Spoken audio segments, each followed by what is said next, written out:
So in this week's Torah portion, I'd like to focus on one thing, on the first mitzvah that we receive. We're leaving Egypt and we receive the mitzvah of a chodesh hazeh lachem, to count the months, right? To sanctify each month. And Nachmanides has something fascinating to tell us about the Jewish calendar, or what a calendar is for. Because we're used to having calendars that are meant to tell us when we have appointments, when we have meetings. Calendars, we're used to thinking, are all about where we're headed.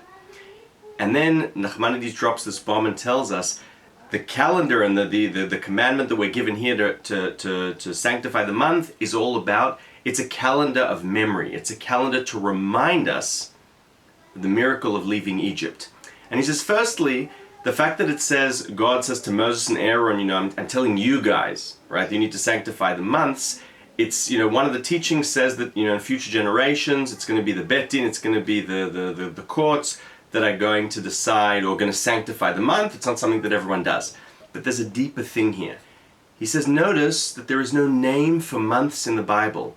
There is no name. There is the first month, the second month, the third month. The first month is Nisan. All the months are meant to tell us that we've now gone a month from that amazing miracle where God took us out of Egypt. We're now 2 months away, 3 months away, 7 months away. That's the whole purpose of the calendar.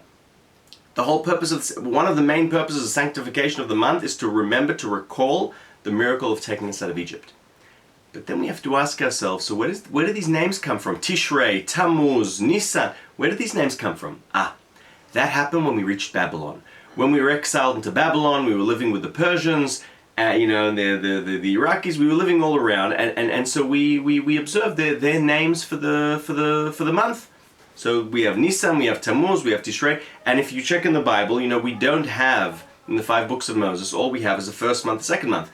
But at some point in Jewish history, it all of a sudden becomes, right, the Megillah of Esther, it suddenly becomes Nisan and all these names. From the moment that God brings us back, saves us from exile, and redeems us and brings us back to Israel, the reason we now use the Babylonian names is to remember, much like the first calendar, to recall the miracle of God taking us out of exile and bringing us back.